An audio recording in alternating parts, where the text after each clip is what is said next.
सरकार की फेलियर है इसलिए बचना चाह रही है। सरकार को जिम्मेदारी लेनी पड़ जाएगी, सरकार को जवाबदेही देनी पड़ जाएगी। 30 मौतें एज प्रशासन, लेकिन जबकि वो 30 से बहुत ज़्यादा मौतें हुई हैं, ये हकीकत है। अगर वो 30 ही होती तो ना तो पत्रकारों को जाने से रोका जाता, ना पत्रकारों को डिटेल देने से रोका जाता, ना पत्रकारों को डिटेल लेने से रोका जाता।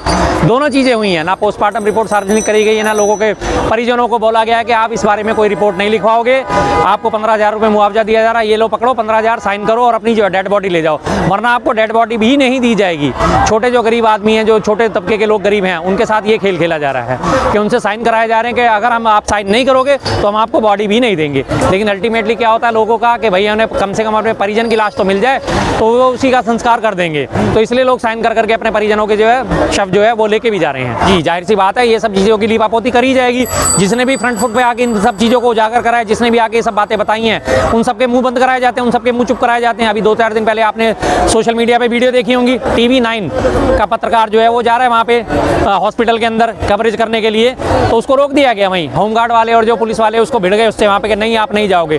उसने बोला मुझे किस आधार पर रोका जा रहा है कि नहीं आप नहीं जाओगे इसको कवरेज करने के लिए, अंदर कितनी मौतें हुई हैं ये जानकारी मिलनी चाहिए। वो जबरदस्ती उनको धकिया के घुसने लगा तो उसे गिरफ्तारी का भय दिखाया गया। उसको कहा गया कि हम आपको गिरफ्तार कर लेंगे, आप निषेधाज्ञा का उल्लंघन कर रहे हो। तो इस तरह से पत्रकार को डरा धमका के जो है उनको जाने नहीं दिया जा रहा ताकि एक्चुअल सिचुएशन जो है वो सामने ना आ जाए, लगातार प्रशासन का जो फेलियर है वो सामने ना आ जाए। जी माफ़ी बिल्कुल नहीं मांगेंगे, नहीं मांगेंगे। वो सीधी सी बात है, खड़गे जी ने सवाल उठाया, जायज़ उठाया है। शासन की प्रशासन की पूरी तरह चूक है, पूरी तरह गलती है। और जिस VVIP कल्चर के तहत वो गलती हुई थी वो VVIP कल्चर अभी कल परसों भी आपने फिर देखने को मिला है। हमारे उपराष्ट्रपति धनखड़ साहब जिनकी एक वीडियो बनाने पे जो है मरमाहत हो जाते हैं, आहत हो जाते हैं, समस्त किसान समाज का अपमान हो जाता है, समस्त जाट समाज का अपमान हो जाता है। अब वो हेलीकॉप्टर से गए हैं बाकायदा, वहीं पे जाके उनका हेलीकॉप्टर लैंड करा है, मुस्कुराते हुए आराम से आए हैं, खिलखिलाते हुए उनकी फोटोएं आई हैं। उनके मन में कहीं आपने कोई संवेदना देखी, कोई शोक प्रकट करते हुए देखा? अगर ठीक है आपको स्नान करना था आप जाते चुपचाप करके आ जाते, लेकिन आपने पूरी पब्लिसिटी करी है, नहाते हुए अपनी पूरी पब्लिसिटी दिखाई, उनके पूरे परिजन जो है नहाते हुए दिखाई और बाकायदा वो खिलखिला रहे हैं। मुख्यमंत्री जो है उनका स्वागत करते नजर आए, फूलों की वर्षा करते नजर आए। तो इन लोगों में संवेदना नाम की कोई चीज़ ही नहीं है, जिसके प्रशासन ने देखा कि जिनके लोग चले गए, इन लोगों के मन में कहीं कोई दया भाव नहीं है, कहीं कोई सेवा भाव नहीं है, मानवता नाम की इन लोगों में चीज़ नहीं बची है। तो जाहिर सी बात है कम से कम मृत आत्माओं की संवेदना के लिए प्रकट करने के लिए 2 मिनट का मौन तो हमारे जैसे भी कहीं भी हमारे घर में अड़ोस में पड़ोस में किसी में भी कोई डेथ होती है तो जब शोक सभा का आयोजन करा जाता है तो पंडित जी खड़े होकर कहते हैं जी अब मृत आत्मा के लिए हम 2 मिनट का मौन धारण करेंगे। ये तो एक परिपाटी है, श्रद्धांजलि अर्पित करने की परिपाटी है। तो लेकिन उनकी नज़रों में तो ये छोटी मोटी घटना है ना, जो उनके निषाद साहब ने भी यही बात बोली थी कि अरे ये तो छोटी मोटी घटना ऐसी तो होती रहती हैं। तो जाहिर सी बात है जब वो समझते ही नहीं जान की कीमत तो वो क्यों किसी के लिए मौन रखेंगे। उन्होंने तो बस मुआवजे का ऐलान कर दिया, उसी में लोगों को मान लिया कि खुश हो जाएंगे लोग इसी में, और बस छुट्टी। उसके बाद ना उन्हें कोई ज़रूरत है मौन रखने की, ना उन्हें किसी और चीज़ की ज़रूरत है। उनके हिसाब से तो मामला खत्म हो गया, क्योंकि सारे के सारे मरने वाले आम आदमी थे। एक भी VIP अगर इस मामले में हताहत हो जाता या वो मर जाता तब ये बात समझ में आती उनको कि हाँ जी कोई बड़ा कांड हुआ है, तभी तमाम न्यूज़ चैनल वाले, मीडिया वाले इस बात को प्रमुखता से उठाते। लेकिन अभी जो गए हैं वो सारे के सारे आम आदमी थे, सिर्फ निम्न तबके के लोग, मिडिल क्लास के लोग मर गए तो मर गए, उनके लिए कोई फर्क नहीं पड़ने वाला। लाशों की राजनीति करने वाली पार्टी है, बेशर्म जनता पार्टी है, इनको इन चीज़ों से कोई फर्क नहीं पड़ता।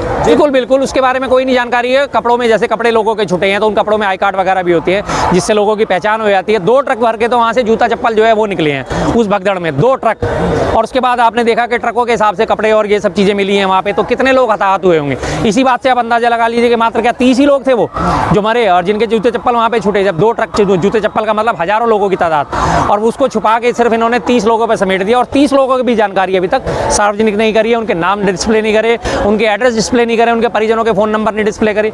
आपने देखा कोई भी एक हेल्पलाइन अभी तक जारी हुई कि अगर आपका कोई परिजन हताहत हुआ है या आपका परिजन गुमशुदा है तो उसके लिए इस हेल्पलाइन नंबर पे फ़ोन करो? कुछ भी नहीं। तमाम दावे करे गए हैं, कंट्रोल रूम बनाए गए, सब कुछ करा गया, CCTV लगे हैं, CCTV की फुटेज ही सार्वजनिक कर दो, आप पता चल जाएगा कितने लोग मरे या नहीं मरे। अब अल्टीमेटली बेशर्मी ये देखिए इनकी मीडिया IT सेल वालों की। इसके बाद 2 दिन पहले से इन्होंने कोई अखिलेश यादव की पुरानी रैली उठा के उसमें जो अखिलेश यादव जिंदाबाद के नारे लग रहे थे वो चलानी शुरू कर दी कि देखो देखो इन लोगों की वजह से कुंभ में भगदड़ मची है। ये लोग तो जो अखिलेश यादव के लोग आए थे, इन्होंने कुंभ में भगदड़ मचाई है। अब तमाम मीडिया चैनल इनका जो है वो और IT सेल वाले उसी वीडियो को सर्कुलेट करते हुए दिखा रहे हैं कि सब समाजवादी पार्टी की करतूतें, सब विपक्ष की करतूतें जो उन्होंने करा है। अपनी जिम्मेदारी लेने को तैयार नहीं है। जो वहाँ के कमिश्नर जिन्होंने रात को 1:30 बजे अनाउंसमेंट करी, उठ जाओ, जो सो खोवत है, वो खोवत है, जाओ फटाफट स्नान कर लो, नहीं तो सुबह भगदड़ मच जाएगी। उन्हें पूरा पता था इस बात का, पूरा अंदेशा था कि भगदड़ मचेगी, लेकिन उसके बावजूद भी उसे रोकने के लिए कोई उपाय नहीं करेंगे। रात ही रात में कोई नए कॉरिडोर तैयार नहीं करेंगे, रात ही रात में भीड़ का मैनेजमेंट नहीं करा गया, क्योंकि उन्हें पता है कि अगर मर गए तो मर गए, होना क्या है, एक दिन अखबारों की न्यूज़ बनेगी, एक दिन सुर्खियों में आएगा, दूसरे दिन हमसे कोई सवाल करने वाला नहीं है, सिवाय यूट्यूबर्स के, हमारे जैसे चैनलों के। हम लोग सवाल उठा रहे हैं लगातार, तमाम मीडिया चैनल इस मामले पे मौन है, कुछ नहीं, उन्हें कोई लेना देना नहीं, मर गए तो मर गए, बात खत्म उनके लिए। तो कह रही हैं कि मैं भी वहाँ स्नान करने गई थी उस दिन, हाँ, अमावस्या पे, लेकिन इतनी बड़ी घटना नहीं है जितनी बताई जा रही है। बिल्कुल बिल्कुल, उनका बयान आपका बाद में आया। जिस दिन उन्होंने स्नान करा उस दिन क्या कहा, उन्होंने मृतकों के लिए एक बार भी संवेदना प्रकट नहीं करी, मृतकों के बारे में उन्होंने कोई जानकारी नहीं दी, उल्टा जाके प्रशंसा करनी शुरू करी कि ऐसा हुआ वैसा हुआ, मैं तो बहुत बढ़िया। यार आप तो खुद ही वीआईपी हो, वीआईपी को कहाँ तकलीफ हुई है, किस वीआईपी को कौन सी तकलीफ हुई है?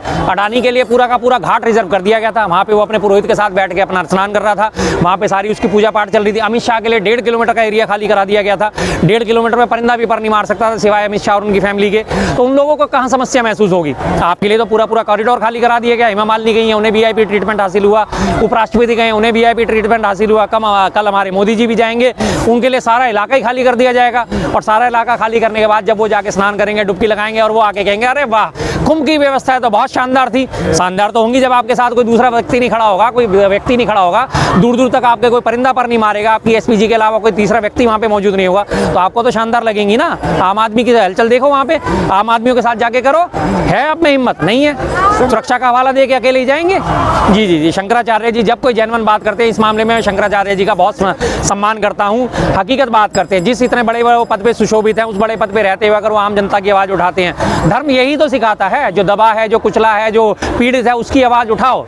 हमारे महाभारत में बर्बरीक का उदाहरण आता है, बर्बरीक का सिर मांग लिया था कृष्ण जी ने, तो उसने क्या कहा था कि उससे पहले उसकी क्या नियति थी कि जो भी पक्ष कमजोर पड़ेगा, अगर कौरव कमजोर पड़ेंगे तो मैं कौरवों की तरफ से लड़ूंगा, पांडव कमजोर पड़ेंगे तो मैं पांडवों की तरफ से लड़ूंगा। तो श्री कृष्ण ने देखा कि भाई ये तो दिखता नजर आ रहा था, उन्हें तो दिखता था पहले से सरदृष्टा से कि कौरव तो कमजोर पड़ेंगे, और अगर बर्बरीक उनकी तरफ जाके शामिल हो गया तो पांडवों की हार निश्चित है। तो इसलिए उससे पहले उन्होंने उसका सिर मांग लिया। तो उसके बाद उन्होंने कहा कि ठीक है जी, मेरा सिर काट के बस मुझे युद्ध देखना, ये मेरी अंतिम इच्छा है।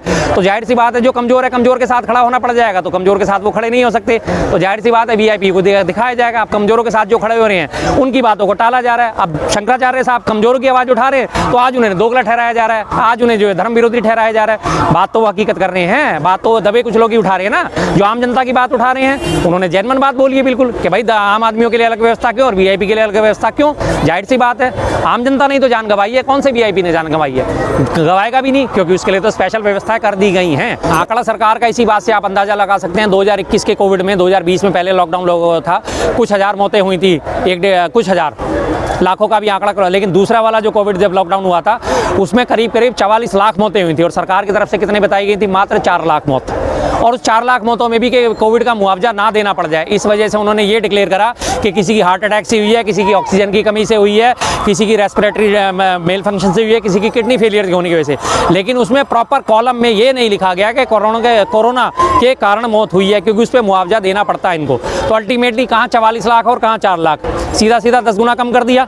तो वही चीज़ यहाँ पे दिखाई है, मात्र 30 लोग दिखाए गए, लेकिन इतनी बड़ी भीड़ में जब आपने देखा कि कितनी लंबी कतार लगी हुई थी जो शवों की, कितनी लंबी कतार थी, क्या वो 30 ही लोगों की कतार थी? 30 लोग तो अब भी यहाँ खड़े हैं, कितने गिनती के 30 लोग, ये यहाँ से अगर उनको लिटाओगे वहाँ तक पहुँचेंगे, और वो वहाँ पे कम से कम 500 मीटर की लंबी कतार है। तो जाहिर सी बात है कि कम से कम हजारों मौतें तो हुई हैं, और लेकिन वो सारी छुपाई जा रही है, क्योंकि अगर वो डिक्लेयर कर देंगे तो उनकी कुशासन की व्यवस्था की पोल खुल जाएगी। जो दावे करेंगे उन दावों को जो खतरे नहीं उतर पाएंगे वो किसी भी कीमत पे, उनकी बेइज्जती होगी इंटरनेशनल तरीके से। कुल जी नेहरू जी के शासनकाल में हुआ था, 1954 की ये बात है, भगदड़ मची थी, करीब 1000 लोग मारे गए थे, मानता हूँ मैं उस चीज़ को। लेकिन आप 1954 की तुलना आज 2025 से कैसे कर सकते हैं? 70 साल पूरे के पूरे, करीब 70 सालों में कितना बदलाव आ चुका है। तब क्या इलेक्ट्रॉनिक थे, बिजली तब आती थी नहीं आती थी, बिजली की पूरी व्यवस्थाएं नहीं होती थी, लाउड स्पीकर प्रॉपर नहीं थे, सीसीटीवी कैमराज हमारे पास नहीं थे, हाईटेक उपकरण हमारे पास नहीं थे, वॉकी टॉकी हमारे पास नहीं थे, टेलीफोन लाइनें हमारे पास नहीं थी।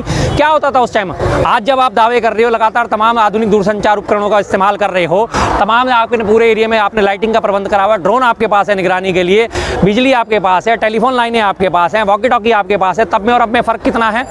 आप सीधी सी इस बात का भी तो अंदाजा लगाइए, उस चीज़ों में और अब के कालखंड में कितना फ़र्क आ चुका है। 70 साल बाद आप कहते हो डबल इंजन की सरकार है। तो डबल इंजन की सरकार में तो ये हादसा किसी भी कीमत पे होना ही नहीं चाहिए था। आप हर तरह से निगरानी कर रहे हो, वाच टावर आपने बनाए हुए हैं, चप्पे चप्पे पे आपने सीसीटीवी लगाए हुए हैं। जैसे यहाँ चांदनी चौक में कोई भी वारदात होती है फौरन वो सीसीटीवी में कैद हो जाती है। अभी यहाँ पे कुछ वारदात होने लगे तो सीसीटीवी की मॉनिटरिंग हो रही है लाल किला की पुलिस चौकी में, वहाँ पे एक व्यक्ति बैठा हुआ लगातार सीसीटीवी चेक कर रहा है। अभी यहाँ पे कुछ वारदात हो जाएगी फौरन पुलिस यहाँ पे आ जाएगी, तो यही तो सीसीटीवी का फायदा। 1954 में कौन से सीसीटीवी थे? कोई नहीं थे ना।